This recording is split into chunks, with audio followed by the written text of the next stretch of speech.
listening to the Go and Tell Gals podcast, and I'm your host, Jess Conlon. In most of our episodes, we'll have a guest, a woman who is running on mission right where she's at. We pray this podcast leaves you encouraged and spurred on to go and tell the good news.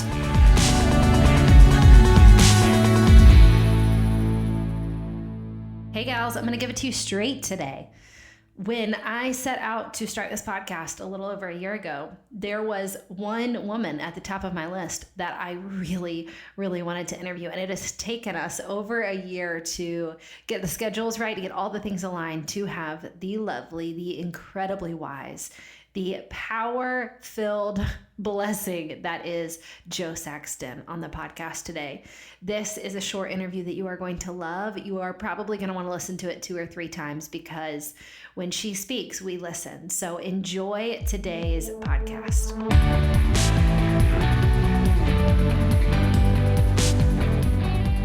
Hey friends, we are live today with Jo Saxton, and I wanted you to hear me say this, Jo, so everybody else could hear this. When I decided to start this podcast, you were absolutely at the top of the list of women I wanted to have a conversation with. That is not lip service. That is just genuine truth. That is very kind of you. Thank you. I am so grateful for you. I'm so grateful for all God has done through you and is going to do through you. So essentially, on the Go and Tell Gals podcast, we are talking to women who are trying to use what God has given them for the good of others and the glory of God. And I know you have a handful of different things going on, but first, will you just share with women what running on mission looks like for you, what your day-to-day life looks like? Because I know a lot of that, all of that is running on mission, but just tell us what life is like. Yeah, sure. Like I'm sure many of your audience, I wear a lot of hats all at once. So if only there was one thing, huh? I am married to a guy called Chris. He works in the corporate world. I have 2 girls, a middle schooler and a high schooler. So part of running on mission is family life and the friends that we've made around us who have become family, you know, like the carpool and the parents and the volleyball parents and the swim team parents. And they're all part of our extended family now, which is wonderful. Wonderful, wonderful crowd of people. Love them to bits. And then alongside that, I, like you, write books. I like you, host a podcast and I speak. And I love to train leaders. I feel like sometimes our leaders are forgotten, and when you're running out on mission, you got to make sure you don't run out of energy. So I love investing in leaders so that they can do what they do as fully and as freely as possible. And alongside that, I hope I'm a good neighbor. I hope I'm a good friend and good at Target. I know I'm a good customer actually at Target. They love me because I live there. I live there. I'm there many times a day. So you equip leaders in so many incredible ways. This is just a random question I have, and that is, what do you think is the hardest part of leadership? You know, I actually think some of the hardest part is the internal thing, because I think if the internal aspect of leadership isn't ignited, we don't do the actual leading. Yeah. So one of the questions I love to ask leaders is, who were you before anybody told you who you were supposed to be? Because mindset is everything. And if our leaders are busy arguing with whether they're a leader or not, if they're busy feeling inadequate or feeling like that, to use a phrase from your great book, that they're not the girl for the job, then you're not going to get to the hardest part of leadership because they beat you up before you got there. Whew, 100%. What is the hardest part you think about being a woman who leads? I think one of the biggest challenges revolves around, let me paint the picture for you. When you see a lot of people doing what you do, it can build your confidence. You have examples, you have role models, you have lessons to learn, you've got people to kind of examples. When you don't see yourself much, it actually has an impact on how you lead. So for women in different spheres, the leadership piece can be hard because they don't see accessible role models. So you may be part of a church and you're all hanging out, and then one day you're not just part of the women's ministry, you're leading it. And there's an automatic moment of loneliness that comes there because you used to have opinions and now you have some degree of authority. What do you do with that? Right. If you're a woman who's working in, like, say, the STEM professions, science, technology, engineering, and is it math or mechanics? Anyway, either of those spaces, it's known statistically that there aren't that many women there. So who do you go to when you're having a bad day? Right. I think some of the hardest things for women is, am I doing okay? Am I doing all right as I do this? Am I honoring all my values as I lead? Is it okay for me to be ambitious? Or is that a character flaw? Can I do it all? And I'm not saying I should, but I kind of don't want to drop the ball on my key relationships. Right. For single women, and I've had this conversation with single women over the years, as they step into their gifting and their ability, what does it mean for their other plans? Yes. No one wants to be a one-dimensional being. If I am a single woman and I'm really going for it and I'm going to start that company or I'm going to launch that initiative, am I saying something about my marital status too? Does that make me inaccessible? I don't want to communicate messages I wasn't saying. I'm just running into my God-given passions for his glory. I'm not saying I want to be on my own for the rest of my life. Those are some of the things I've seen. I think there is an internal battle. I think, like you, I like to use fight language on some of this stuff. I think there's an internal battle that we wrestle with on how we can lead fully and freely, and is it okay? What does leading freely and fully look like for you? Are there certain markers that you're like, okay, I know if I'm doing X, Y, and Z, I'm thriving. I'm experiencing abundance. What are those for you? Yeah, there are a number of key things. One is my relationship with God. Do I feel like I'm in a space where he's called me to? Am I doing what he asked of me? And that varies with every season of my life. What my calling as someone who invests in leaders looks like has changed. When I was single, when I got married, when my kids were younger, and now as they enter the middle and high school years. But the broad brushstrokes, I know from the word that we're all meant to make disciples. Am I making disciples? If I'm not, then I'm not thriving. Honestly, I'm not. Yeah. Because I know that's an integral, those are the big broad brushstrokes of what we see in his word all the time. So that's one piece. How's my relationship with God doing? I'm not saying, am I like knocking out all my prayer requests every day? I'm just saying, is it honest? Is it authentic?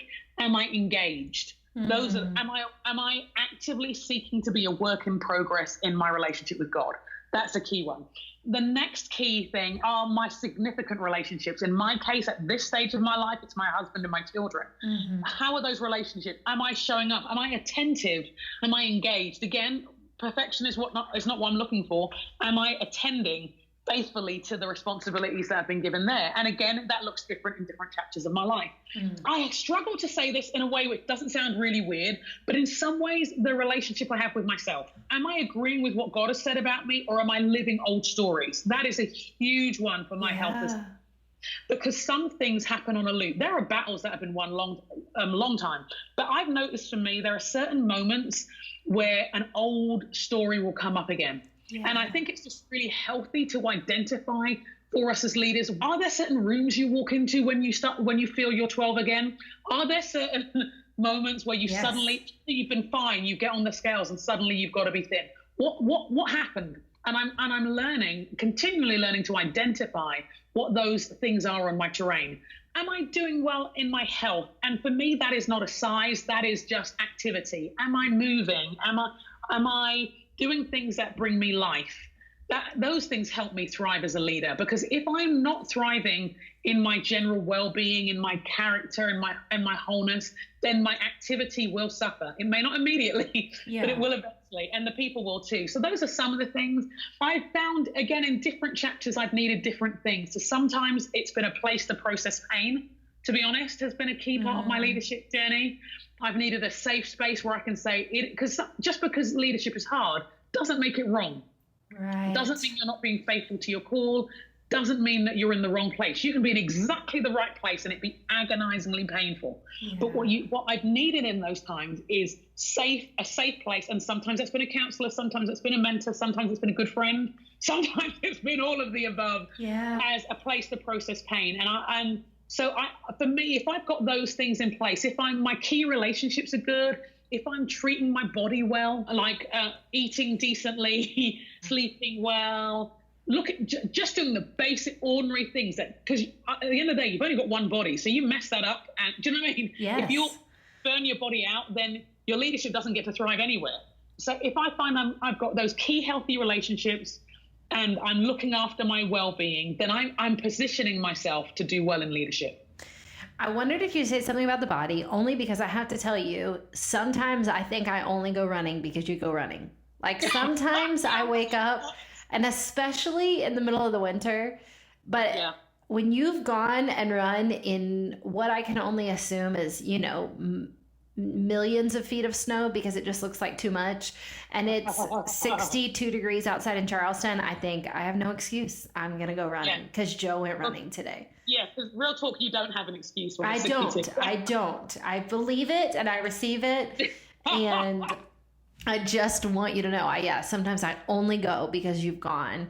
But it's interesting you said that about your relationship with yourself. I think that's so wildly important. And this is not New Age jargon. This is the Psalms. This is Proverbs. Yeah. This is, this is Ecclesiastes. This is biblical wisdom. And we're planning a women's retreat for our church, and we wanted to talk about communion, and we wanted to talk about communing with God and communing with others. And I said, I think we need at least a half a day to talk about communing with ourselves, because I am not scared of God in a fear way. He is developing holy fear in me, and I think he will for a long time. I'm not scared to be with him. I love to be with him. I'm not really scared of other people all that much. I like being with people. I'm not scared to repent. I can do things wrong. They can correct me. It's okay. We grow. Yeah. I'm pretty terrified to be alone. That's fascinating. That's fascinating.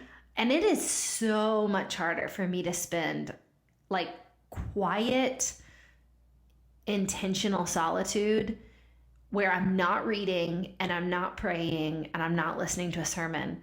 That is the hardest spiritual discipline for me. That's fascinating. And I think it's almost the opposite of what leadership can feel like. Yeah. And so does it feel, we have all these productivity hacks and which have their place and are really useful, but solitude and silence does not feel like a productivity hack. No. It just doesn't. No, it feels indulgent. And also, when you're used to, even if you're not in, what the world would consider a wildly fruitful place, even if you're not in that kind of a season, it just doesn't feel as exciting or as engaging as seeing other people shift and change. Absolutely. I grow really slow personally. So I just think that's so, so, so important. I want to go back to one thing you said about if I'm not making disciples, I'm not in a good space. And I couldn't agree more. And I feel this is honestly one of the hardest things. I think it's really hard to talk about it in a way that translates well online. But my perspective, and the gals who listen to the podcast have heard me say, I don't think any of us need to hem and haw trying to figure out what we're supposed to do with our lives. We're supposed to make disciples. It's really clear. We go to the last thing Jesus told us to do, and we just keep going. I think we're meant to make disciples. Tell me what that looks like in your life. Yeah, and again, in different chapters, it has been different. So one of the things I note in the Bible is that Jesus prayed all night about who to invest in when he was, and so the first place for me is it, and I think this is important for us. I don't mean this as a pithy kind of platitude. I think it genuinely starts in a place of prayer, because otherwise you overextend yourself and you oversell and you underdeliver, and we're dealing with people's lives here. So I think one of the places one of the questions I like to come before God is, who would you like me to invest in? Yeah. Who do I need to invest in? And then there's another question that follows up, short-term or long-term. Some things are ring-fenced, and that is okay. We see Jesus have passing relationships and permanent relationships in his life. We see mentoring moments and discipling moments with people, and we see these ongoing relationships which extend over the years and different things according to the proximity. And I want us to be realistic, particularly for us as women who are often, even when we're leading, we're often in spaces at home where we are still probably carrying much of the mental load. I'm not saying this to give us yet another thing to do. So the next thing I do is I look at the life I already have. Yes. I look at the life I already have, and I'm like, okay. And so I have 2 children. And in this chapter of my life, I'm feeling our discipleship is way more intentional there. So I'm giving way more time to conversations with them, extended conversations, taking them out for coffees, taking them out for frozen yogurt, longer car rides, just so I can be listening and hearing them, more time dedicated as a family to reading the Bible, and in ways that we didn't do before. We didn't, and it's changed season by season because they're more active in sports. And I'm like, you know what? I can see them leaving. I can see them out the door. Yeah. I want to make sure that that this feels like a safe place for them to ask the hardest of possible questions. The hardest possible questions. When they were little, some of it was around the example that we set. Some of it was still teaching and it was still input, but it was a different kind of a way. And also I was tired. Yes. also it's tiring. Yes. So, and then I have to ask myself, in the capacity I have, what is realistic? So for some of us, what is realistic is discipling one person. For some of us, what is realistic is more people, but that's one appointment. I put this out to us because we look and say, oh, Jesus discipled 12. Yes, but most of the time, they were all together. Yes. And we treat discipleship like it's a therapy appointment. Do you know what I mean? Like we do a one-on-one, and you wonder why you're drained after talking to 4 people for an hour each. Right.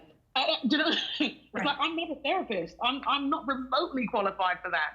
But what we do see from how Jesus did discipleship is a lot of his discipleship was a group context. So sometimes there have been times when I've gathered people on a conference call or sometimes in person where we've had an hour. And here's the benefit of that. I mean, it's a vulnerable thing because you're having to open up to other people, but then it stops that discipling relationship being dependent on you, one person, but also you are not only discipling that person, you are showing everybody in that group how to disciple someone different from themselves.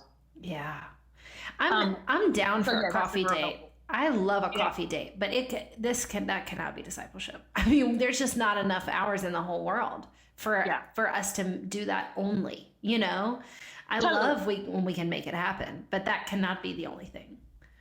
And sometimes I think we forget that a lot of discipleship is caught and not taught. So it is, who are you inviting into your life as it stands? Not your glorified, I've got my scriptures open before you today life, but just, you're going to come with me in the car. You're going to come with me when I'm grocery shopping. You're going to come and you're going to hang in my crazy house. And yeah, it is messy. And you might end up folding some towels, but that would really be helpful, actually. So thanks. Do you know what I mean? Or you might come with me when I'm speaking, or you might be involved. Because again, the disciples were watching Jesus as he was getting on with it. As he was doing the thing. So again, that's why I asked, who is God inviting you to disciple in the life you already have? Otherwise, we're like, oh my gosh, I couldn't possibly do another thing. And actually, it's more inviting people into the thing you're already doing. Yeah. That discipleship. You know, the word discipleship is like apprentice. It's student. It's a learner, but it's not an academic learner. Not exclusively an academic learner. It's a practical hands-on learning. So they've got to be involved in their life, and honestly, that can evoke a whole other set of vulnerability because we'd like to be tidier than we are. But I think I would encourage us to think through some of those things. And absolutely, it'll require us to be very untidy or to be seen in vulnerable moments, but for women who desire, I think so many of us desire to see fruit. We desire to see, the action happen from our discipleship. If I'm being honest, the moments where the intimacy, the fruit of my discipleship efforts have been multiplied, have been the moments where people that I'm leading or that I'm trying to love well have seen me sin, seen me repent, and accept God's grace. Yeah. That's when all of a sudden the game changes. Totally. That's the thing. I think people, because what we see, those images come back to us later in other moments. They see the how you did it. Everybody knows what the word repentance means in practice, but they saw how it happened in someone's life. That takes it from information to something which can transform your life.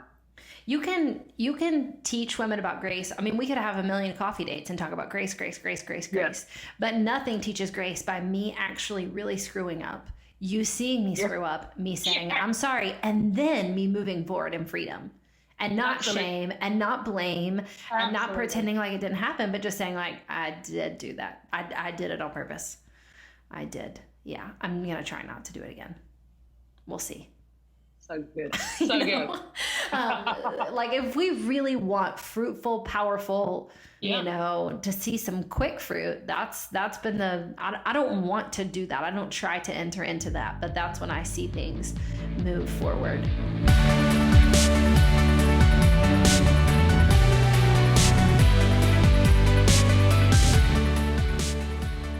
Hey girl, please tell me that you have gotten all the free gifts that we are giving you when you order 2 copies of You Are the Girl for the Job. We are offering you our fall coaching series for free. We are offering you 6 teaching videos, a discount to the Go and Tell Gal shop, and you can download the first 3 chapters of the book immediately when you pre-order 2 copies. Go to youarethegirlforthejob.com to find out more info about that.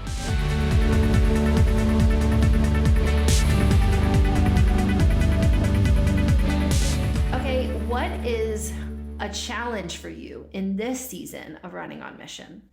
Oh, I have a couple of challenges that are, one is the challenge of time. I think it's I would love to arrive on having my time sorted out. And I'd love it. And that's not happening. But I think the biggest challenge is something that I've been reflecting on, and it's the idea of what brought me here won't get me there. And I have, God has blessed my life, and I've seen him do wonderful things. And he has brought breakthroughs, and we've seen some battles won, and there's been some measures of success in some ways. And that can make you lazy. Honestly, it can make you plateau. It can make you reliant on nostalgia, or at least it can make me reliant on nostalgia. It can make me reliant on yesterday's blessings and yesterday's ways of doing it. It can make me play it safe because I know what worked. Yeah. And I think the challenge for me is, what does it look like to deconstruct the things that went well for the things that God wants to do next? And have that vulnerability again of people might not understand it, and they may think you're kind of doing something weird, all of these things, and thinking, oh, I thought I got past that. I've just about become respectable. And now I'm going back on another direction. So that's probably my biggest challenge, and that I'm kind of sitting with. I'm like, okay, this word, I'm not just going to listen to this word from you. I'm going to let you scan my life with it, and scan my relationships and scan my ways of being. And because I know for me to respond to that challenge means I'm saying goodbye to some comfort zones. I, for one, am so grateful that you seek to be obedient and not respectful. I know that a generation of women and men are going to know God because you wanted to be obedient and not respectful. And they're going to love him more too. And I know that I'm one of those women. So I'm so grateful for that. Oh, I appreciate that. Hey, tell me what's one tip or trick or tool that is helping you run on mission these days? Some of the things, the best tools you have that you stumble on accidentally. One of the tools is, I got a few key friends of mine and I said, what questions should I be asking myself right now? Wow. And the reason why that was helpful is that it's completely accountable. And there are things about running on mission that I just don't see. But maybe the people who I've known and who know me will see things that I don't see, and will see either things that could trip me up on mission, things which are me running a race but kind of running slightly off. That's been a real helpful tool. And I don't do it all the time. It might be once in a year or something, but I'll be like, if there's a question I should be, and I don't ask everybody, it's like 3-4 people. Sure. If there's a question I should be asking myself right now, what is it? I love that. And it just, they asked me some questions. I love that. They asked me some questions. Man alive. It was a game changer. It really was. I love that. Our last question is, how can we be praying for you? How can we be praying for the mission God's given you, for the work he's given you to do? My prayer has always been to my call has always been to raise up leaders to run into what they're about. For me, if I hear the story of someone who I've coached, and I hear them running into their thing, then that's for me a success. Then I've done my job. So I think my prayer would be, I'm constantly looking for the best vehicles, in a changing culture, in a changing world. I need to pay. I'm recognizing I need to pay attention. This is one of those things that came out of some of the challenges from my peers. Is okay. What are the best ways to equip a generation to reach the generation? And my prayer is, I'm finding there are people who are asking me that question, who are asking for help in places I didn't expect them to be. Do you know what I mean? And countries that I wasn't expecting to work in. I'm like, God, I didn't ask you that you would send me to that nation. So why am I here now? Do you know what I mean? Questions like places I didn't expect, age ranges that I didn't expect. And I'm like, oh, I'm going to have to learn again. So I think just that I would be listening and hearing him on the vehicles to make leadership development accessible to as many people as possible. I love that. That's so good. Joe, thank you so much for being on the podcast, for giving us a minute of your time. I'm just so grateful for your ministry, for your voice, for all you're doing. Thank you. And I love it. I love being able to talk like this. I love seeing what you're doing. I love seeing lots of people running into what they're about. So this is really exciting. Thank you for having me. Love it.